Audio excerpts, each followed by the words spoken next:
তুমি আমাদের এজেন্সিগুলোকে বলছো যারা আমাদের পার্টির কাজ করে বাংলা ছেড়ে চলে যাও কেন? ভোটের মুখে ফের শিরোনামে আইপ্যাক, জানিয়ে তোলপাড় রাজ্য রাজনীতি। 23 এপ্রিল বৃহস্পতিবার প্রথম দফায় 152টি আসনে ভোট গ্রহণ হবে।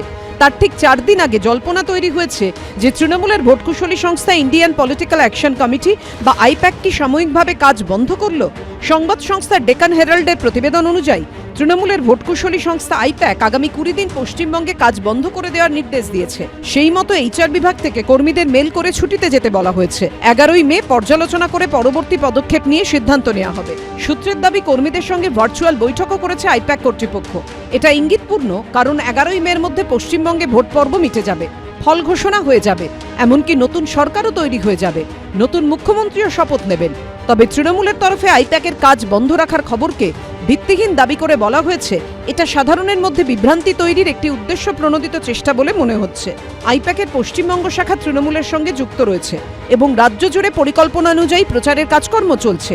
এই ধরনের প্রচার স্পষ্টভাবেই মানুষের নজর ঘোরানোর একটি ইচ্ছাকৃত চেষ্টা। বাংলার মানুষ এই সব প্রচেষ্টা বুঝতে পারে এবং গণতান্ত্রিকভাবে এর জবাব দেবে। এই আবহে ইঙ্গিতপূর্ণ মন্তব্য করেছেন মমতা বন্দ্যোপাধ্যায়। আরে আমাদের রোজই তো ইডি রেড করছে। তুমি আমাদের এজেন্সিগুলোকে বলছো যারা আমাদের পার্টির কাজ করে বাংলা ছেড়ে চলে যাও কেন? তোমার তো 50টা আছে, আমাদের ক্ষমতা নেই, আমাদের একটা আছে। শুনুন, ওদের ভয় দেখালে ওরা আমার দলের সাথে যুক্ত হবে এবং আমরা ওদের চাকরি দেবো। আমি একটি ছেলেকেও চাকরি ছাড়া করব না। আমি সকালে অভিষেকের সাথে কথা বলেই এসেছি। গত 8ই জানুয়ারি লাউডন স্ট্রিটে আইপ্যাকের কর্ণধার প্রতীক জৈনের আবাসন এবং সল্টলেক সেক্টর 5-এ আইপ্যাকের অফিসে তল্লাশি অভিযান চালায় ইডি। তল্লাশির মাঝেই দুই জায়গাতেই পৌঁছে যান মুখ্যমন্ত্রী Mamata Bandyopadhyay. Already attacked my IT office also. In fact, sector 5, I am going there also.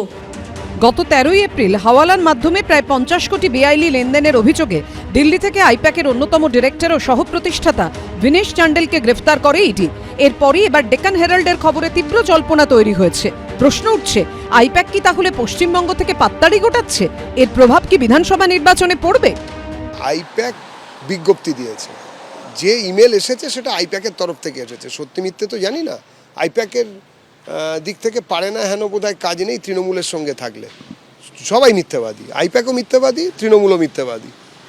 কিন্তু একটা কথা পরিষ্কার, যাই আসুক না কেন আইপ্যাকও বুঝে গেছে যে তৃণমূল হারছে।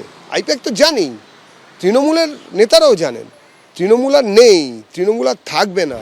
আইপ্যাকের তরফে এখনো সরকারিভাবে বিবৃতি দিয়ে কিছুই জানানো হয়নি। কৃষ্ণেন্দু অধিকারী, সৌমিত্র রায় ও অরিত্রিক ভট্টাচার্য রিপোর্ট, এবিপি আনন্দ। এবিপি আনন্দ, এগিয়ে থাকে, এগিয়ে রাখে।